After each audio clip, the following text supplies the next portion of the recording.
Pour réaliser une implantation, il est nécessaire de posséder le plan de situation. Plan de masse, le plan de géomètre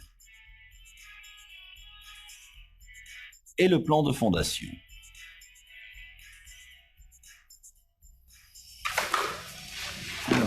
Monsieur Catino, donc je vous demande de mettre cet axe-là. Donc l'axe ici. Droit à l'extérieur. Le conducteur de travaux et le chef de chantier définissent les axes de référence nécessaires à l'implantation.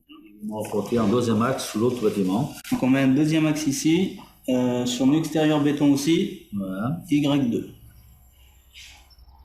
La cotation des plans d'exécution est rattachée à ces axes. Les points de niveau NGF et les axes de référence sont reportés sur des ouvrages fixes par le géomètre. Ces points de référence sont sauvegardés jusqu'à la fin du chantier. Ici, ce point de référence, situé dans une zone de terrassement, est signalé par un rubalise. Ce point est reporté sur un ouvrage fixe. Encore un petit peu. C'est bon.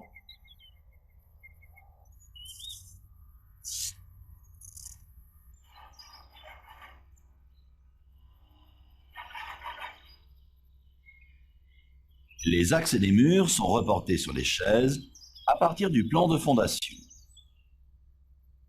Le plan de fondation définit les axes de fil.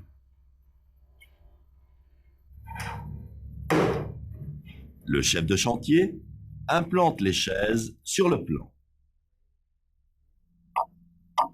La position des chaises tient compte des terrassements et des zones de circulation. Les piquets sont profondément enfoncés. La stabilité est renforcée par un patin de béton. Une planche en diagonale stabilise cette chaise haute.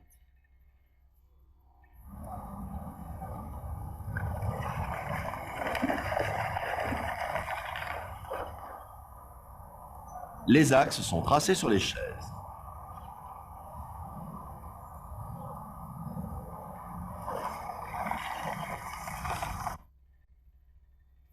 L'axe est repéré par un clou. L'épaisseur du mur est repérée par ces deux clous.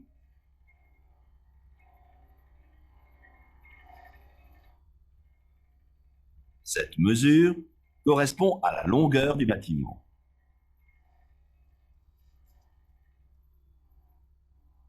Ici, la mesure n'est pas prise de niveau.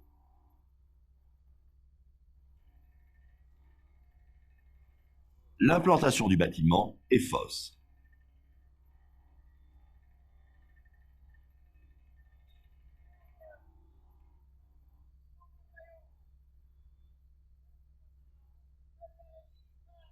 Pour être précis dans les prises de mesure, les chaises doivent être de niveau entre elles. Un trait de niveau définit la hauteur des planches.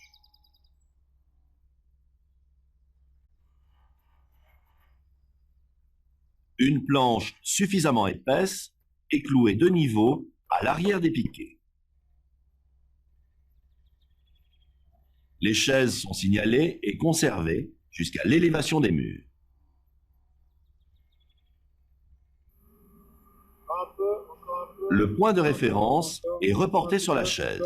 Viens à droite un petit peu. C'est bon. C'est bon là, je cloue. Vas-y, cloue. À partir du point de référence, l'axe de la file est tracé en premier.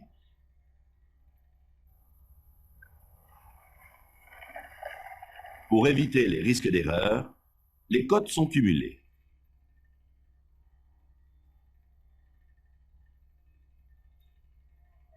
En additionnant les cotes entre axes, on évite les erreurs de report et les imprécisions de traçage.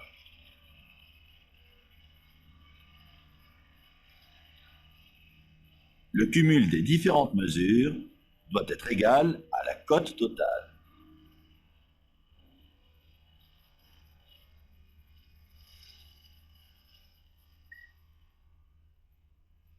Jamais les cotes ne doivent être mesurées sur le plan.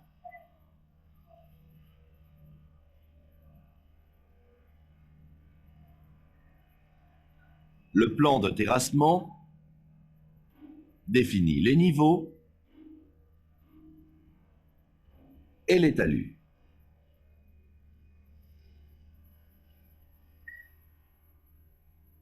L'emprise du bâtiment définit l'implantation du terrassement. Dans le cas d'un terrassement avec talus, il faut tracer les pieds de talus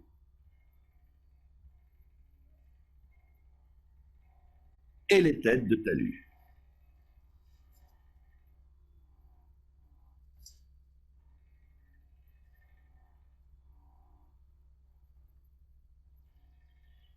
Un point de niveau est tracé à proximité.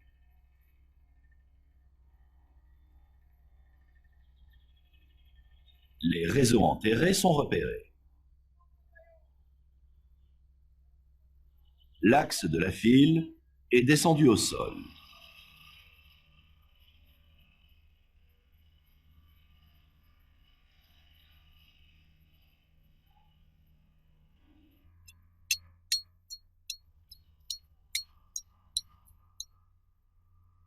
Les fouilles en rigole sont implantées.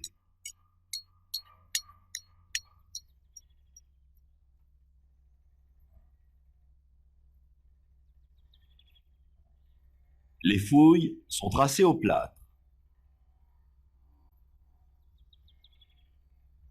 Le prolongement du traçage permet de conserver l'alignement des fouilles pendant le terrassement.